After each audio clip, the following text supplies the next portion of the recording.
வணக்கம். ரெமி கிச்சனுக்கு உங்களை வரவேற்கிறேன். இன்றைக்கி நம்ம ஒரு டிஃப்ரெண்ட்டான ரசம் வைக்க போகிறோம். இந்த ரசம் என்னென்னா, நம்ம தக்காளி ரசம், பருப்பு ரசம், லெமன் ரசம், அப்புறம் பச்சைப்புளி ரசம், அப்புறம் நிறைய விதமான ரசம் வச்சுருக்கோம். சில பேர் தேங்காய் பால் ரசம் கூட வைக்கிறாங்க. என்னென்னவோ ரசம் வைக்கிறோம். அந்த ரசம் இல்லாமல் இது மாங்காய் ரசம்.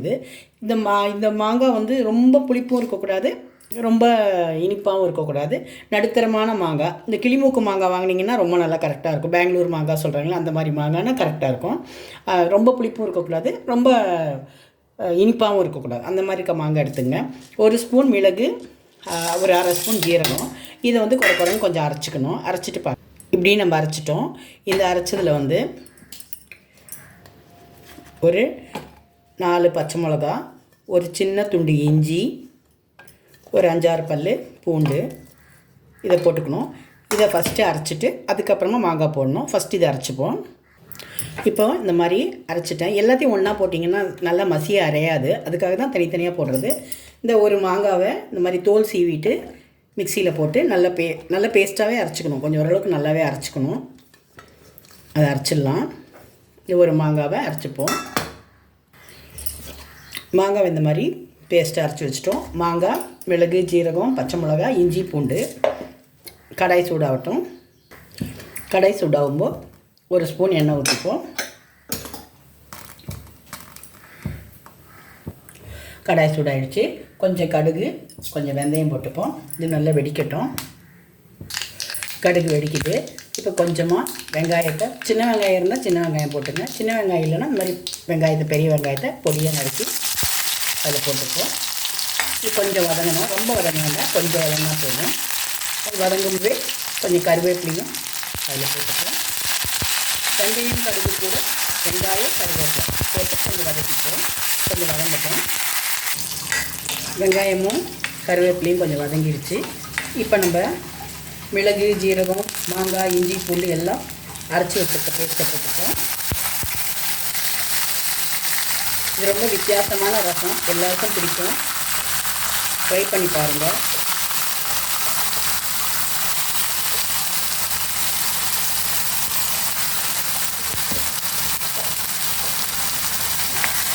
நல்லா வதக்கிப்போம். பச்சை வாசனை போகணும். நல்லா வதக்கிப்போம். வதக்கும்போதே கொஞ்சம் மஞ்சள் பொடி போட்டுப்போம். தேவையான அளவு உப்பும் போட்டுப்போம். போட்டுட்டு நல்லா பச்சை வாசனை போகிறதுக்கு நல்லா வதக்கிக்கணும். வதக்கிட்டு காட்டுறோம். 5 நிமிஷம் வதங்கிடுச்சு. இப்போ வந்து நம்ம இதுக்கு தேவையான அளவு அந்த மிக்சியை கழுகி அப்படியே தண்ணி ஊற்றிப்போம். தண்ணி ஊற்றும்போது புளிப்பு, உப்பெல்லாம் சரியாக இருக்கான்னு நீங்கள் பார்த்துங்க. அங்கங்கே ஒரு மாங்காய் அப்படி சில்லாக இருந்தால் கூட பரவாயில்ல, அது கடித்து சாப்பிடும்போது நல்லா தான் இருக்கும். நல்லா கொதிக்கணும். நம்ம சாதாரண ரசம் கொதிக்காமல் நுரக்கட்டினோடனே இறக்கிடுவோம். ஆனால் இந்த ரசம் வந்து நல்லா கொதிக்கணும். கொதித்து அந்த மாங்காய், அந்த புளிப்பு, காரம் எல்லாமே ஒன்றா சேரணும். கொஞ்சம் கெட்டியாகவும் ஆகும், கொஞ்சம் வழுவழுன்னு ஆகும். அது வரைக்கும் மாங்காய் வேகும். அது வரைக்கும் நம்ம நல்லா கொதிக்க விடணும். இது கொதிக்கட்டும்.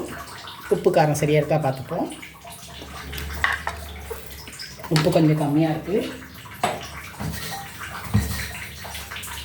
கொஞ்சம் உப்பு போட்டுப்போம். கொதிக்கட்டும். இந்த மாங்காய் ரசம் நல்லா கொதிக்குது. இந்த மாதிரி கொதிக்கணும். நம்ம சாதா ரசத்தை கொதிக்க விட மாட்டோம், நுரக்கட்டும் போய் இறக்கிடுவோம். ஆனால் இந்த ரசம் நல்லா கொதிக்கணும். ஏன்னா மாங்காய் வேகணும் இல்லையா, வெந்து அந்த புளிப்பு, உப்பு, காரம்லாம் ஒன்றாகணும். அதனால் நல்லா கொதிக்க விடணும். இப்படி கொதிக்கும்போது நம்ம கொஞ்சம் பெருங்காயம் போட்டுப்போம். ஒரு கட்டி வெல்லம் போட்டுக்கணும். கொஞ்சம் நல்லா கொதிக்கட்டும். கொஞ்சம் சிம்மில் பண்ணிக்கணும். இப்போ கொஞ்சம் வழுவழுன்னு ஆச்சு பாருங்கள். தண்ணியாக இல்லை ரசம், அப்படி தான் இருக்கும். ஏன்னா மாங்காய் வேகுது இல்லையா.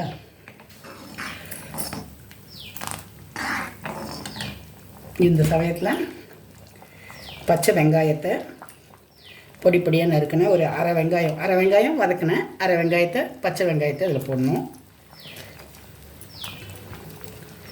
அப்புறம் ஒரே ஒரு தக்காளியை சும்மா கையில் அப்படியே ப்ரெஸ் பண்ணி இப்படி பிழிஞ்சு போடணும்.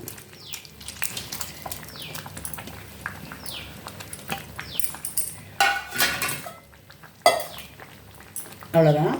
இது நல்லா கொஞ்சம் கொதிக்கட்டும். கொதிச்சோடனே இறக்கலாம் நம்ம.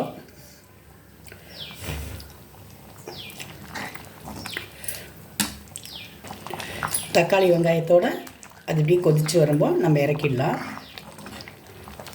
இது சாதாரண ரசத்தை விட இது ஒரு வித்தியாசமாக இருக்கும். பருப்பெல்லாம் போட்டால் சாம்பார் வைக்காமல் இந்த மாதிரி புளிப்பு வந்து மாங்காய் எவ்வளோ புளிப்பு இருக்கோ உங்களுக்கு எவ்வளோ புளிப்பு வேணுமோ அதுக்கேற்ற மாதிரி நீங்கள் தண்ணி ஊற்றிக்கங்க. புளிப்பு அதிகமாக இருந்தால் கொஞ்சம் தண்ணி அதிகமாக சேர்த்துக்குங்க. அது மாங்காய் புளிப்பை பொறுத்து தான் நம்ம அது குழம்பு தண்ணி ஊற்றுறது. இது புளிப்பு கம்மியாக இருக்கிற மாங்காய்னா கொஞ்சம் தண்ணி ஊற்றினாலே போதும். நல்லா கொதிக்கட்டும். ஸ்டவ்வை சிம்மில் வச்சுக்குவோம். இந்த மாதிரி ஒரு குழம்பு வச்சு நல்லா காரமாக கருணக்கிழங்கு வறுத்து இல்லை முட்டை கிரேவி பண்ணி சாப்பிட்டிங்கன்னா ரொம்ப நல்லாயிருக்கும்.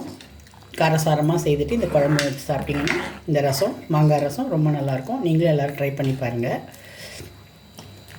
ரசம் கொதிச்சிடுச்சு. ஆஃப் பண்ணிடலாம் ஸ்டவ்வை. இப்போ ரசம் ரெடி ஆகிடுச்சு. நம்ம இதை இந்த பாத்திரத்துக்கு மாற்றிப்போம்.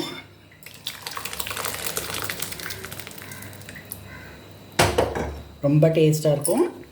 எல்லாருக்கும் பிடிக்கும். ஈஸியானது வேறு. இப்போ எல்லாருக்கும் ஸ்கூல் லீவு, பசங்கள்லாம் வீட்டில் இருப்பாங்க. ஃப்ரீயாக இருக்கும்போது இந்த மாதிரி புது புது ரெசிபி நீங்கள் ட்ரை பண்ணி பார்க்கலாம். ஜூன் மாதம் ஆனால் எல்லாம் அவசர அவசரமாக ஓடுவீங்க.